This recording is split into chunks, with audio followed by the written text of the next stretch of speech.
Have you ever wondered like how people find the strength to get through like truly awful experiences? You know, like what keeps us going when things are just unbelievably tough? It's something I've thought about a lot, especially after reading Viktor Frankl's Man's Search for Meaning. Frankl's book is born out of his experience in Nazi concentration camps during World War II. Heavy stuff, but what's so incredible is how he manages to find meaning and purpose even in that kind of suffering. And while my own struggles, haven't been anything like that, I think we can all relate to that feeling of facing our own personal camps in life, right?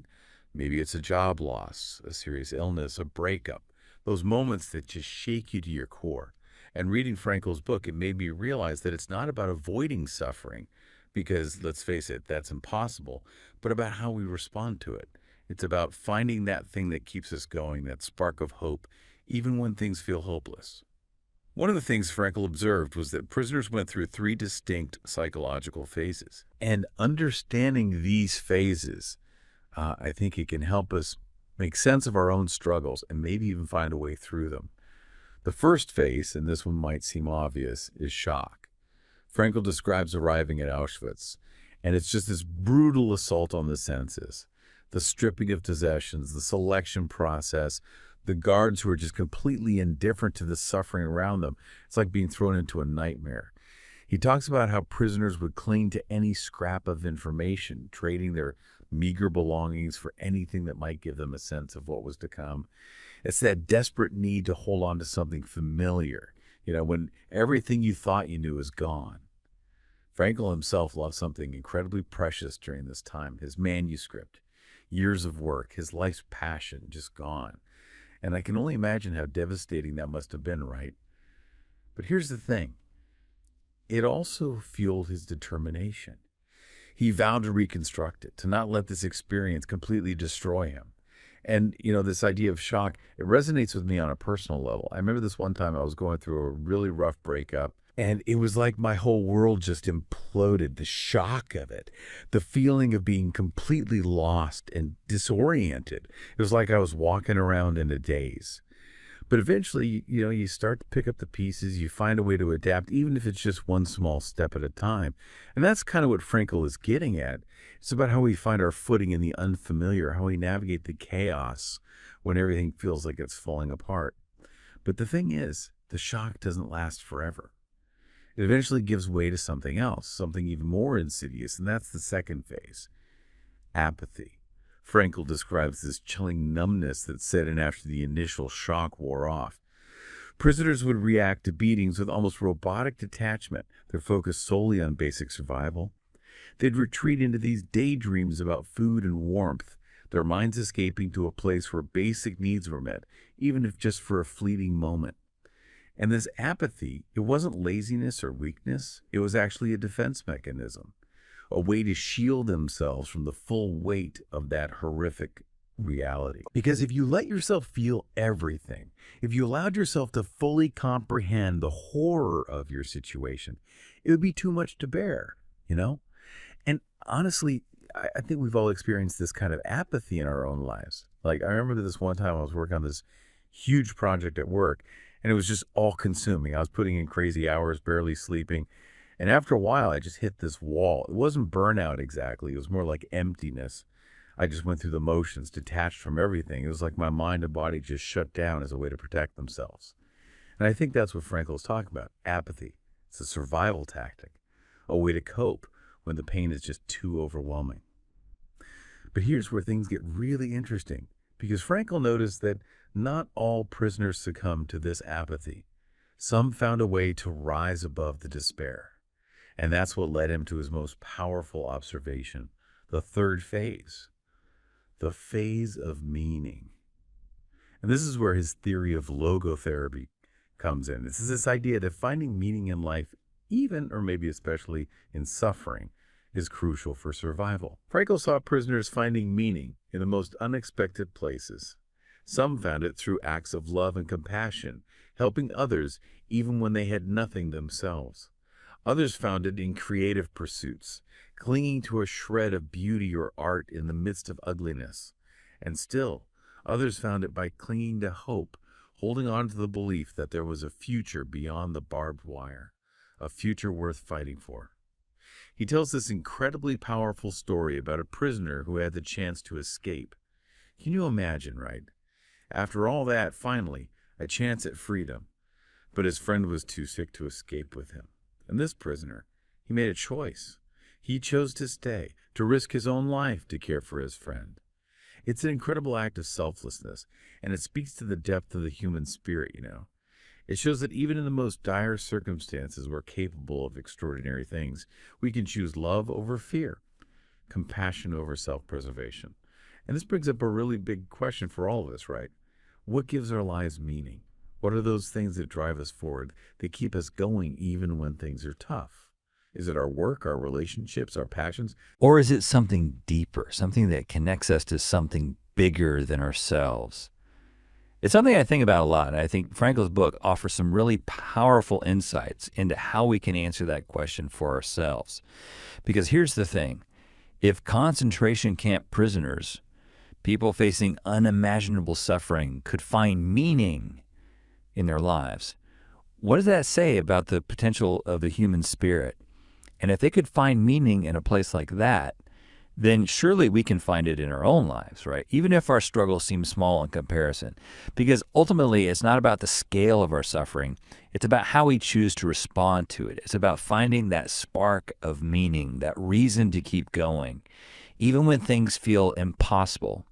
And you know, one of the things that really struck me about Frankl's book is how he doesn't just talk about these phases in a theoretical way. You know, he really brings them to life through his own experiences, the details of what he saw and felt in the camps. Like he describes this moment when his transport arrived at Auschwitz. There were all these rumors swirling around, you know, this sense of dread and uncertainty hanging in the air. Prisoners were desperately trying to get any information they could about what awaited them, you know, grasping at straws. And then the train pulls into the station and the name hits them. Auschwitz. Just that one word. It carried so much weight. It was synonymous with horror, with gas chambers and crematoriums, and unimaginable cruelty. Frankl even talks about how the train seemed to hesitate as it approached the station, like it was trying to delay the inevitable. And you could almost feel the tension, the fear, the crushing weight of that moment, right? And then the dehumanization process began. They were stripped of everything, their possessions, their clothes, even their names. They're reduced to numbers, just cogs in a machine designed to erase their humanity. Frankl, he tried to save his manuscript. This was years of his life's work, his passion, and he pleaded with the guard to keep it safe. And the guard's response, just one word, shit. And in that one word, you know, you see the whole brutal reality of the camps, the complete disregard for human life, the utter indifference to suffering. It was like a slap in the face, a stark reminder that the world as they knew it was gone. They were herded into showers, forced to stand naked and shivering, feeling completely vulnerable and exposed. And it was in these moments, stripped bare of everything, that the true nature of each prisoner was revealed. Some clung to hope, believing against all odds that they would survive. Others sank into despair, giving up on life before it was taken from them.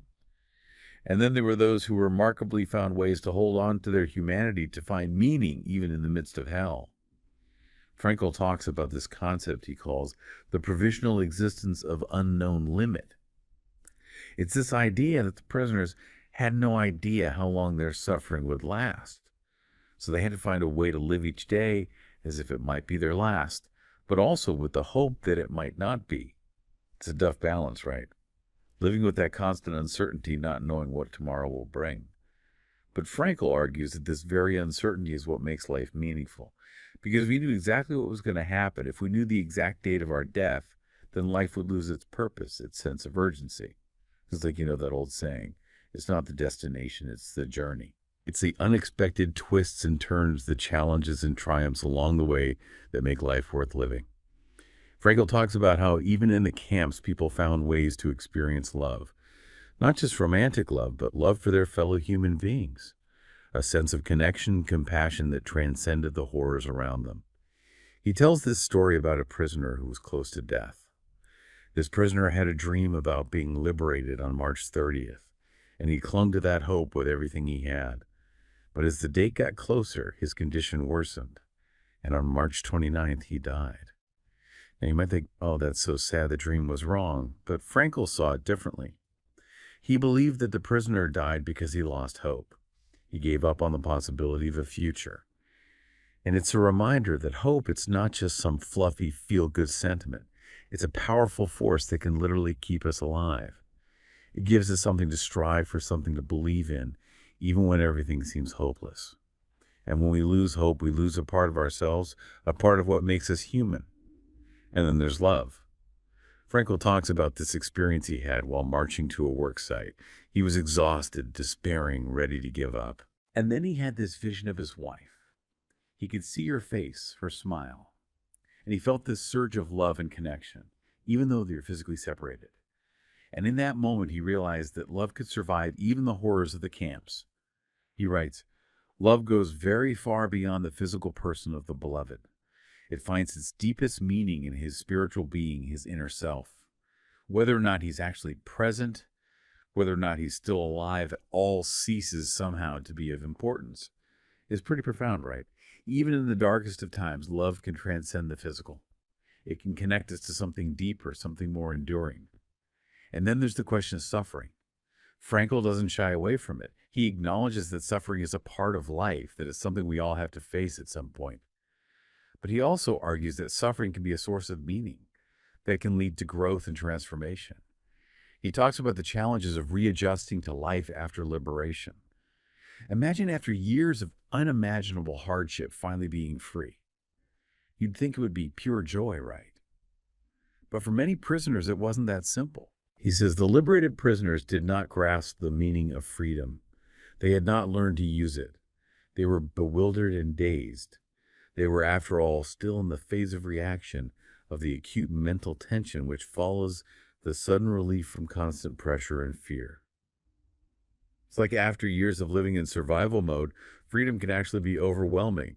You're suddenly faced with choices, with possibilities. And it can be hard to know where to start, how to rebuild your life. And some former prisoners, they struggled with guilt and shame. They wondered why they had survived when so many others had perished. They felt like they didn't deserve their freedom. And this brings us to Frankl's theory of logotherapy, which is all about finding meaning in life. He writes, "Man's search for meaning is the primary motivation in his life, and not a secondary rationalization of instinctual drives. This meaning is unique and specific in that it must and can be fulfilled by him alone. Only then does it achieve a significance which will satisfy his own will to meaning." It's like meaning isn't something that's just handed to us. It's something we have to actively seek out, something we create through our choices and actions. And it's different for everyone. What gives meaning to one person's life might be completely different for someone else. Frankl describes 3 ways we could discover meaning in our lives. First, by creating something, by doing meaningful work. Second, by experiencing something, by encountering someone who touches our lives in a profound way. And third, by the attitude we take towards unavoidable suffering. It's like, those times when you go through something really challenging and it changes you for the better. You come out the other side stronger, more resilient, with a new appreciation for the things that truly matter. Suffering can be a catalyst for growth, for transformation. One of the key techniques in logotherapy is what Frankl calls dereflection. It sounds complicated, but it's actually pretty simple. It's about shifting your focus away from the problem, away from your own anxieties and worries, and towards something meaningful, something outside of yourself. Like, when you're feeling anxious about something and you decide to immerse yourself in a hobby or spend time with loved ones. By shifting your attention, you're actually breaking the cycle of overthinking and worry. It might seem counterintuitive, right? But by not focusing on the problem directly, you actually create space for solutions to emerge, for a new perspective to come into view. It's about taking action, engaging with the world rather than getting stuck in your own head. Frankl also talks about the importance of humor even in the darkest of times. He observed that those who could find moments of humor in the camps, who could laugh even in the face of suffering, they actually had a better chance of survival. Humor is like a pressure valve, you know? It allows us to release some of that tension, to gain a bit of perspective on our situation. It reminds us not to take ourselves too seriously, even when things are tough. Frankl saw firsthand that even in the most extreme circumstances, people have the capacity for both good and evil.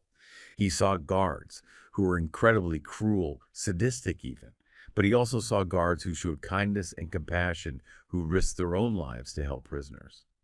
And it's a reminder that we're not just products of our environment.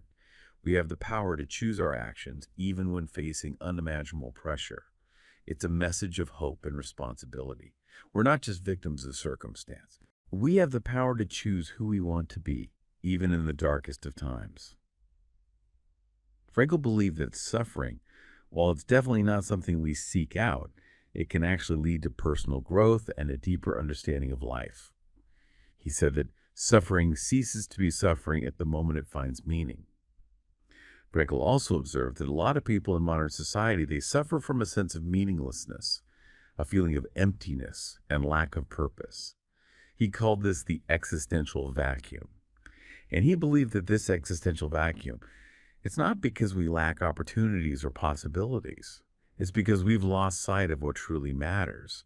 We're so focused on material possessions, on achievement, on external validation, that we forget to cultivate the things that bring true meaning and fulfillment to our lives. And this existential vacuum, it can manifest in a lot of ways. Boredom, depression, anxiety, addiction. These can all be symptoms of a life lacking in meaning. And it's something that I think a lot of people struggle with today, even if they don't realize it. We're constantly bombarded with messages about what we should be doing, what we should be buying, how we should be living our lives. And it's easy to get caught up in that, to lose sight of our own inner compass, our own unique path. Frankl's work is a powerful reminder that meaning isn't something you find out there in the world. It's something you create. It's about choosing to live a life that's in line with your values, your beliefs, your unique purpose. It's about asking yourself, what is my responsibility in this situation? And that's a question we can ask ourselves in any situation, right? Whether it's a personal struggle, a professional challenge, or even a global crisis. It's about finding our own unique way to make a difference, to contribute something meaningful to the world. Frankl believed that love is the highest goal we can aspire to. He saw love as a way to transcend ourselves, to connect with something larger than ourselves. He talks about experiencing this profound sense of connection with his wife while he was imprisoned, even though they were physically separated. And it's a reminder that love can be a powerful force for good, even in the darkest of times. It can give us strength, hope, and a sense of connection that can sustain us through even the toughest challenges. One of the most remarkable stories in the book is about a prisoner who had the chance to escape. Can you imagine, after all that, finally having a chance at freedom? But this prisoner, he chose to stay. Why? Because his friend was too sick to escape with him. Talk about an incredible act of love, right? Putting someone else's needs before your own, even when facing unimaginable danger. It's a reminder that love can inspire us to acts of incredible courage and selflessness. It can motivate us to do things we never thought possible. So, what does all this mean for us today?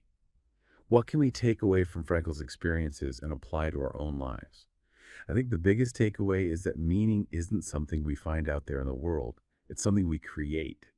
It's about choosing to live a life that aligns with our values, our beliefs, our unique purpose. It's about asking ourselves, what is my responsibility in this situation? What can I do to make a difference, even in the face of suffering? And it's about recognizing that even in the darkest of times, there's always hope. There's always the possibility for meaning and redemption.